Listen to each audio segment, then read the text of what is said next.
अपहरण भाग 16. रात्री 10 वाजता सावीला एकटी बसून कंटाळा येत होता. आज अचलसुद्धा ऑफिसमधून आला नव्हता. सर्व नौकर आपापले काम उरकून निघून गेले होते.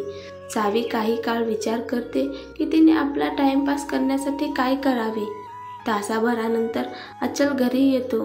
घरातील सर्व दिवे बंद असल्याचे दिसले. शिवाय हॉलचे दिवे लावतो. दिवे लावल्यावर अचल मागे वळायला लागतो. तेवढ्या सावी अचलला भीती दाखवते, पण अचलला भीतीच वाटत नाही. सावी अचलला म्हणते, मी बोर होत होते म्हणून मी तुझ्यासोबत गंमत करत होते, पण तू काही घाबरला नाही.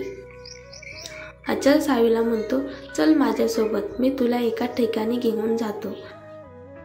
सावी अचलला म्हणते, कोठे घेऊन चाललास मला? अचलने सावीचा हात धरला आणि म्हणाला, विश्वास आहे ना माझ्यावर सावी?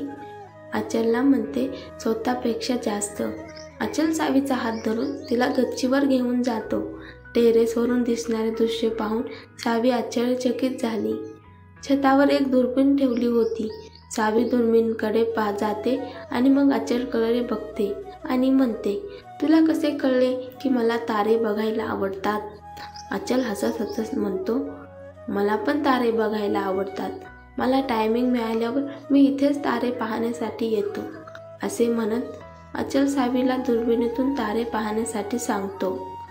सावी दुर्बिणीतून ताऱ्यांकडे पाहू लागते. अचल एकटक सावीकडे बघत होता. स्वतःला भानावर आणून अचल म्हणतो, हे मला काय होतंय? ती आनंदी असली की मी आनंदी होतो. मला काय होत चाललंय? हा सर्व विचार करत असतानाच सावीचा आवाज त्याच्या कानावर पडतो. अचल, तू पण ये चंद्र तारे पाहायला. अचल दुर्बिणीकडे तारे पाहण्यासाठी जातो. सावी अचलला तारे दाखवू लागते. सावी आणि अचल खूप जवळ येतात. अचल नकळत म्हणतो, वा, ती खूप सुंदर आहे. अचल जवळ उभ्या असलेल्या सावीकडे पाहतो.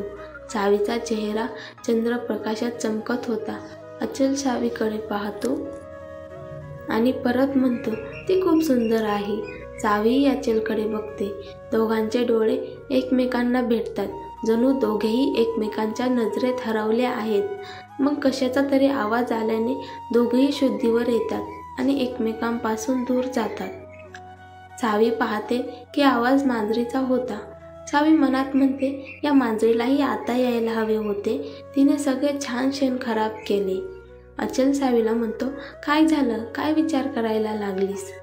सावी अचलला म्हणते, काही नाही. अचल सावीला म्हणतो, तुला हवं तर आपण इथे बसून थोडा वेळ बोलू शकतो. सावी मनातल्या मनात म्हणाली, याला खरंच माझ्याशी बोलायचं आहे. अचल सावीला म्हणतो, तुला बोलायचं नसेल तर काही हरकत नाही, चल खाली जाऊया. सावी अचलचे ऐकते आणि म्हणते, नाही म्हणजे हो, आपण इथे बसून बोलू शकतो. अचल आणि सावी तिथे सोफ्यावर बसतात. अचल, मी तुला काही विचारू का? सावी, हो विचार ना. अचल म्हणतो, राघवने तुझ्याशी एवढे वाईट केले तरीही तुझ्या चेहऱ्यावर दुःख दिसत नाही. अचलचे बोलणे ऐकून 1 वर्षाच्या सर्व आठवणी सावीच्या डोळ्यासमोर येतात आणि तिचे डोळे भरून येतात. आयुष्यात खूप काही अडचणी येऊनही तू आनंदी कशी राहती? सावी दुःखी मनाने हसत म्हणते, तुम्हाला माहीत आहे, या जगात असा एकही माणूस नाही ज्याच्या आयुष्यात समस्या येत नाहीत, पण त्यामुळे एखादी व्यक्ती आनंदी राहणे थांबवू शकत नाही. सावी, जर असे होऊ लागले तर संपूर्ण जगात कोणीही सुखी राहणार नाही आणि हे जग जिवंत स्मशान होईल. काही वेळ शांत राहिल्यावर दोघेही काही वेळ असेच बोलत राहतात. अचल सावीला म्हणतो, तू कधी कुणाच्या प्रेमात पडली आहेस का? जेव्हा सावी प्रतिसाद देत नाही तेव्हा अचल तिच्याकडे पाहतो. बोलता बोलता सावी झोपी गेली होती.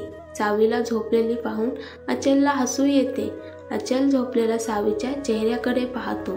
अचल सावीच्या चेहऱ्यावर आलेले केस काढतो. सावी झोपेत अचलच्या खांद्यावर डोकं ठेवते. अचलच्या ओठांनी आपोआप सावीच्या कपाळाचे किस घेतले. दुसऱ्या दिवशी सकाळी जेव्हा सावी उठते तेव्हा तिला तिच्या खोलीच्या पलंगावर चादरी पांघरलेल्या दिसल्या. सावी, अचलने मला इथे आणले असा विचार करत सावीच्या चेहऱ्यावर मोठं हसू उमटलं.